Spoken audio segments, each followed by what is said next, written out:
परिवार टूट जाएगा तो देश भी नहीं बचेगा। इसलिए देश बचाना अगर है तो पुरानी पेंशन को महफूज करना पड़ेगा, उसको लागू करना पड़ेगा। जानते हैं जवानी में जिम्मेदारी, बुढ़ापे में बीमारी, और बीमारी से ग्रसित हो जाता है। एनपीएस में जो है मेडिकल सुविधा नहीं दी जाती है कर्मचारी को। पुरानी पेंशन बहाली को लेकर के आज विभिन्न विभागों के राज्य कर्मचारी और केंद्र के कर्मचारी गोरखपुर रेलवे स्टेशन पर भूख हड़ताल पर बैठे हैं। पुरानी पेंशन बहाली को लेकर के जो मुख्य मुद्दा है, जैसा कि पेंशन 60 वर्ष की अवस्था में जब कर्मचारी रिटायर होता है तो उसके पास वही एक बुढ़ापे का सहारा, बुढ़ापे की लाठी बचती है। आज वह लाठी सरकार ने छीन ली है, या यूँ कहें कि उसके जीवन से बेदखल कर दी है। कुछ इसी मामले को लेकर के हम लोग यहाँ पे बात करेंगे। सर, किस तरीके से सपोर्ट कर रहे हैं आप इस लड़ाई को? ये national joint committee for action का प्रोग्राम है। उनकी कॉल पर आज देश भर में जितने भी सेंट्रल गवर्नमेंट यूनियंस हैं या राज्य सरकार के कर्मचारी हैं, आज वो हंगर स्ट्राइक पर बैठे हैं और ये कार्यक्रम 3 दिन का है। और हम लोगों की ये मांग है कि पुरानी पेंशन को चालू किया जाए और ये जो एनपीएस है इसको स्क्रैप किया जाए, क्योंकि एनपीएस जो है वो कर्मचारियों के हक में नहीं है। जो ये कंट्रीब्यूटरी है, जितना आप देंगे उतना सरकार देगी, और पुरानी पेंशन जो है वो गारंटीड है और उसके साथ तमाम सुविधाएं हैं। और चूँकि ये एक बड़ी सामाजिक सुरक्षा की योजना है, दुनिया की ये सबसे बड़ी सामाजिक सुरक्षा योजना है, और ये हमारे पुरखों ने इसको लागू किया था क्योंकि वो जानते थे कि देश को इसकी ज़रूरत है, और वो जानते थे कि फ्यूचर में जब आदमी रिटायर होगा तो किस तरह के कॉन्सिक्वेंसेस उनको फेस करने पड़ेंगे। वो हमारे देश के जो हमारी पारिवारिक प्रवृत्तियां हैं उनको जानते थे, और ये परिवार को एकजुट रखने का, और साथ ही साथ देश को भी, जब परिवार टूट जाएगा तो देश भी नहीं बचेगा। इसलिए देश बचाना अगर है तो पुरानी पेंशन को महफूज करना पड़ेगा, उसको लागू करना पड़ेगा। क्या नाम है आपका? मेरा नाम है अरविंद कुमार सिंह, मैं जॉइंट जनरल सेक्रेटरी हूँ पूर्वोत्तर रेलवे कर्मचारी संघ का। और अपनी बात ख़त्म करने के पहले हम आपसे कहना चाहते हैं कि हम आतिशे शोजा में हक बात करेंगे, कुंदन की तरह तहर में ताबिंदा रहेंगे। तारीख़ बताती है कि हर दौरे सितम में हम जिंदा थे, जिंदा हैं और ज़िंदा रहेंगे।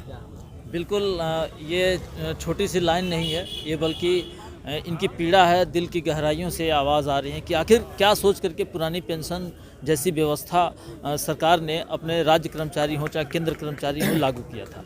हम और भी कुछ लोगों के साथ बात करेंगे। पुरानी पेंशन को लेकर के आप भूख हड़ताल पर बैठे हैं। जी जी।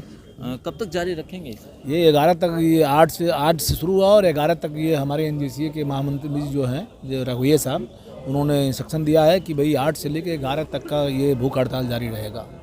अच्छा, ये कहा जा रहा है कि अगर बात आप लोगों की नहीं सुनी सरकार ने तो आप लोग सड़कों पे उतरने की धमकी दे रहे हैं। सड़कों पर उतरेंगे, रेल का चक्का जाम भी करेंगे, जैसा हमारा नेतृत्व कहेगा। हमारे डॉक्टर रघुवीर साहब ने जैसा भी अगर कहेंगे कि रेल की चक्का जाम भी करना है तो हम जाम करने के लिए मजबूर होंगे। यानी केंद्रीय नेतृत्व के आह्वान पे आप काम पर, जैसे केंद्रीय नेतृत्व जो जैसा आदेश दे रहा है उसी तरह हम ये काम यहाँ कर रहे हैं। अगर वो कहते हैं कि हड़ताल पर हम जाएंगे तो हम लोग हड़ताल पर चले जाएंगे। ठीक है।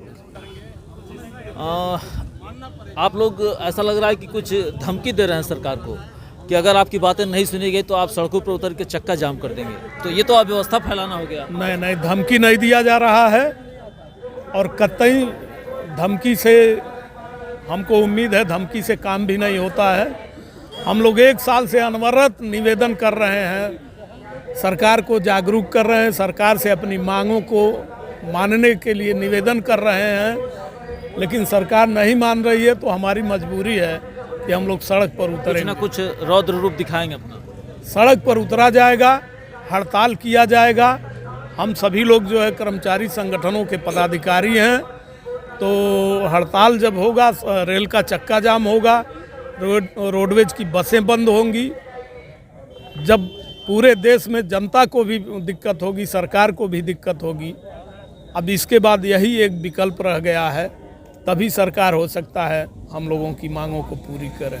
आप देख सकते हैं कि कर्मचारी लामबंद होते जा रहे हैं। 8 तारीख से लेकर के और 11 तारीख तक का ये 3 दिनों का इनका भूख हड़ताल है। फिलहाल देखते हैं कि सरकार इस पर कितना ठोस संज्ञान लेती है। और क्या क्या आपने सोचा है इस पुरानी पेंशन? भूख हड़ताल के बाद हमारे केंद्रीय नेतृत्व द्वारा महा हड़ताल और रेल के चक्का जाम की घोषणा की जाएगी और उसको हम लोग धरातल पर उतारेंगे। अच्छा, अगर देखा जाए तो पुरानी पेंशन हो चाहे पेंशन हो, बड़ा मजबूत स्टैंड रहा है कि रिटायरमेंट होने के बाद लोगों के पास कुछ बचता नहीं है जो कर्मचारी हैं। फिर भी सरकार इस चीज़ को, इस तथ्य को क्यों नहीं समझ रही है? मैं मीडिया के माध्यम से प्रधानमंत्री मोदी जी को बताना चाहता हूं कि जो एनपीएस का कर्मचारी रिटायर होता है तो अंतिम जो उसको पैसा मिलता है तो 60% भुगतान कर दी जाती है, 40% कर्मचारी को मिलता है और उस पर ब्याज दिया जाता है, पेंशन नहीं है। मोदी जी अपने जायदाद का 40% हमको दे देना, हमको 6% ब्याज देते हैं। और दूसरी चीज़, यह जब आदमी रिटायर हो जाता है तो अब जब रिटायर हो जाता है सेवा करता है तो उसको मिलता है, लेकिन रिटायर के बाद नहीं मिलता है। ये कहाँ का न्याय है, आप बताने का कष्ट करें। तो हम लोग तो जो भूख हड़ताल किए हैं 8, 9, 10, 11, सिर्फ ये सरकार को बताना चाहते हैं कि आप जग जाइए, और नहीं जगते हैं तो तीर क्या मारते हैं, तलवार मार दीजिए, और कर्मचारी को पुरानी पेंशन नहीं देना है तो गोली मार दीजिए।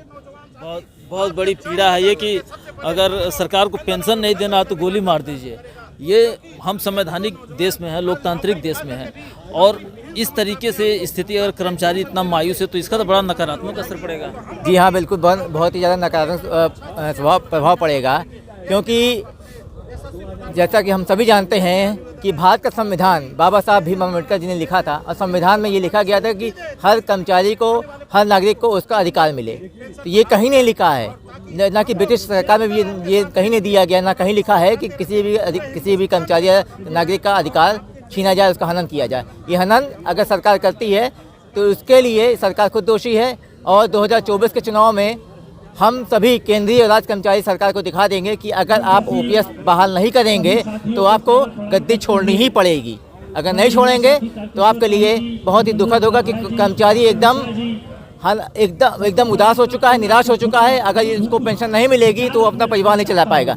आप कि प्रधानमंत्री आपके योगी जी, जो कि गोरखपुर के सांसद रह चुके हैं, वो जितनी बार सांसद रहे हैं उतनी ही बार ये पेंशन उठाए हैं। यहाँ तक कि यहाँ के सांसद रवि किशन भी हैं, वो भी कई बार पेंशन उठा चुके हैं। तो इसका क्या मतलब है कि अगर आप पेंशन लेंगे तो हमारे पेंशन कोई अधिकार नहीं है? ये सरासर गलत है। ये कहीं ना कहीं द्वयार्थक रवैया अपनाया जा रहा है। फिलहाल ये जो हड़ताल है 8 तारीख से लेकर के और 11 तारीख तक, यह सरकार पर कितना नैतिक और भावनात्मक तौर पर दबाव बना पाती है ये तो आने वाली तारीख बताएगी। लेकिन इतना ज़रूर है कि यह पीड़ा सीधे तौर पर आज जो ये कर्मचारी राज्य के हों चाहे केंद्र के हों, उतर करके आक्रोश व्यक्त कर रहे हैं, इसका संज्ञान जरूर लेना चाहिए।